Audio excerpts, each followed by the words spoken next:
Bible talks about taking up your cross and some of us. But can everybody turn to Matthew chapter 16, verse 24?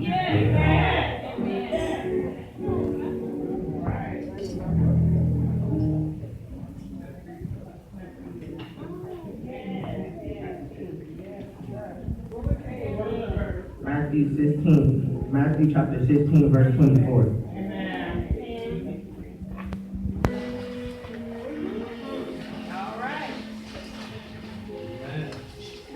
Then Jesus said unto his disciples, if any man will come after me, let him deny himself and take up his cross and follow me.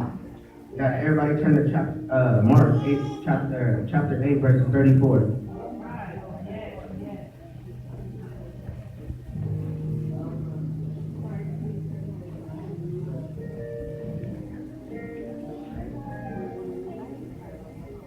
Jesus then told the crowd and the disciples to come closer.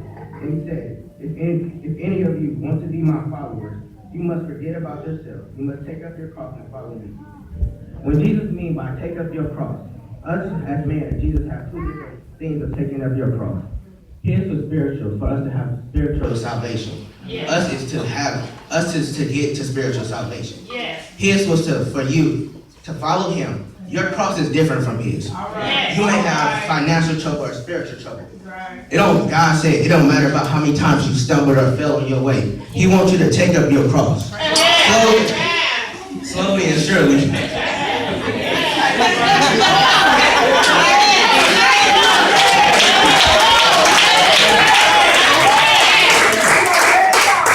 Surely, you might not realize, but as you follow Jesus' way, you'll get closer, and your name will still be called victory. As you know, victory is a word of success or triumph. Yeah, that means you triumph for what the devil had for your bad, and God turned it around for your good. You triumph over what God, or what the devil had for your bad, and you let God turn it into your favor. You countless all the odds and discretion. You cast the devil out, and you're.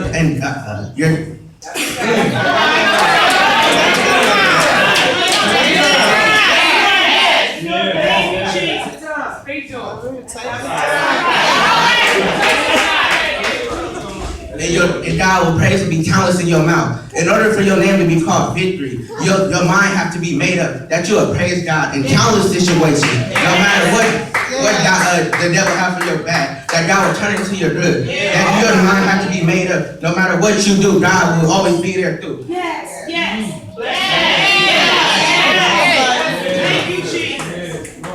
No matter what happens that the devil have for your bad, that your praise, God praise will continually be in your mouth. Just you know that God will always have your back. That God is able to do what you ask. God is able to do what you ask or think. God is able to do more than abundantly what you ask.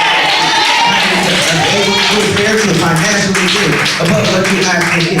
Because God is always on your side. And you don't have to second guess your mind. But what any person say to you, with the power of God, you will always win. You will always succeed, no matter what the devil has for your back.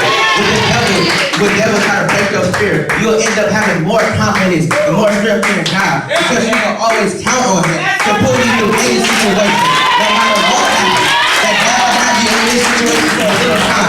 But all things work out for your good. That every time you go have something for your bad, God will lift you up and raise you from your good. That God will always be right there through the walk of your journey. You might be close right here. There's some triumph or tribulation will happen. But God says continue, because you are my good and faithful servant. God will rise you up and make you a multitude, a picture of men. To call you to praise for somebody else. To call you to have worship with somebody else. So you can have worship. And God says, be good, my well and faithful servant. And spread my gospel around the multitude of people. As you come from your tribulation, God said, you did this, now go over here and spread my word and talk about the gospel. Then you might get stuck. The devil might have another trick. But as you said, my name is Victory. So I can triumph over your trick.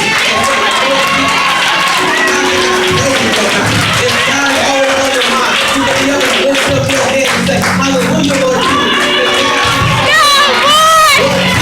My mind is always set up to be thankful, Lord Jesus. No matter what happens, I'll always know that God will lift me up from a situation. Put me in another one, and I can continually have praise in my mouth. I will not have to doubt about me ever failing. No matter how many times you think about it, God is right there always on your side, Lord.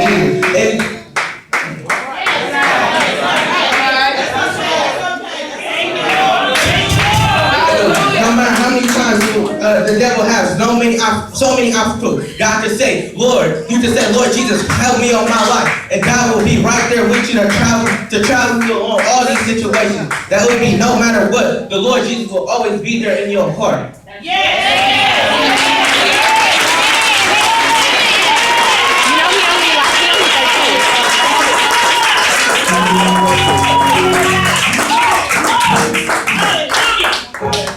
Thank you, Jesus. Thank you, Jesus.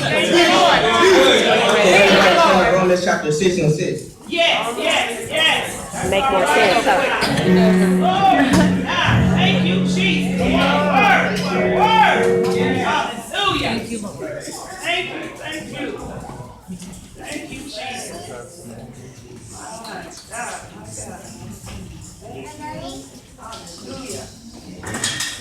Hallelujah. Thank you, Jesus. And young deacon up there. That's right. We know that the person with Jesus was done. So there are several bodies who no longer be the slaves of sin. This is talking about crucifying your flesh. As Saul, that God turned into Paul, wrote the chapter of Romans about crucifying your flesh. Another section is that with crucifying your flesh comes greatness. When you crucify your flesh, that means your flesh has no more authority. The flesh has a different will from your spiritual, financial. Your flesh will always want you to do the wrong thing, but the power in you, the God in you, will always want you to do the right thing. Just like if God was this post-it, and we are the book. If I put God inside the book, no matter where the book goes, God will always be inside it. Or they do all the trouble and all the bad. Whatever your friend's doing, you know that God is always inside of you. You don't have to follow nobody. You don't have to do what nobody else did. But the power of God is always in your mind. To do what God did. That God will always call you to be special. God never called you to be a follower, but God will always call you to be a leader of many people, a leader where you can make people a follower of you, a follower of God. What you do, what people do, don't have to be what you do. God will always be inside of you, and when you show Christian behavior, you never know who else will get saved. God will always be for you to touch somebody else to get saved. And this is my last one.